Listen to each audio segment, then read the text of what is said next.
Hundreds of California death row inmates getting news they fought for decades to hear. Their executions are off. Their news not coming from their lawyers, but from the governor. KPIX 5's Wilson Walker is at San Quentin with more on the governor's surprise move. Wilson?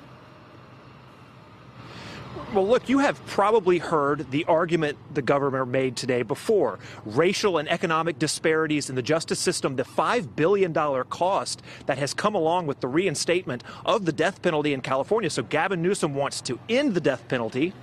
Can he do that?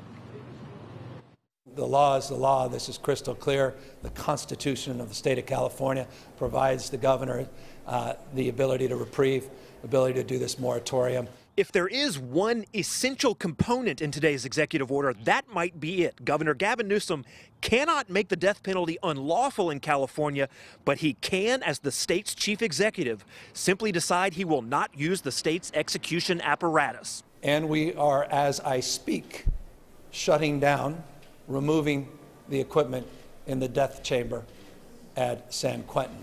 But before the governor was even done shaking hands with supporters, Republicans were condemning the move. And this is not a moral decision when you override the will of the people so directly. Assemblyman Tom Lackey calls this executive overreach. He points to 2016 when California voters rejected a ballot measure that would have repealed the death penalty, and they approved a measure intended to speed up executions. The law does not change as it relates to the death penalty. That can only change with the will of the voters. Yeah, which is interesting, because I'm trying to figure out why we need to go back to the voters. Is there any indication they changed their mind? I don't think so.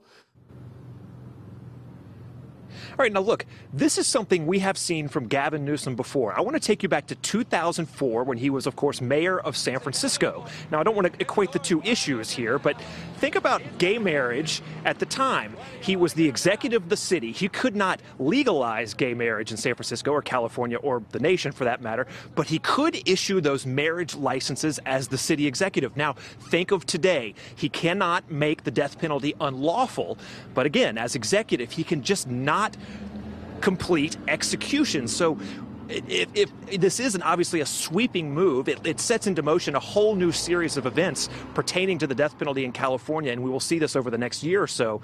But it is, if nothing else, a familiar move by Gavin Newsom to use that executive power to affect the discussion in a way that sort of gets around the heart of the issue, which was, of course, the law. So we will see where this goes next. We are live outside of San Quentin. Wilson Walker, KPIX 5.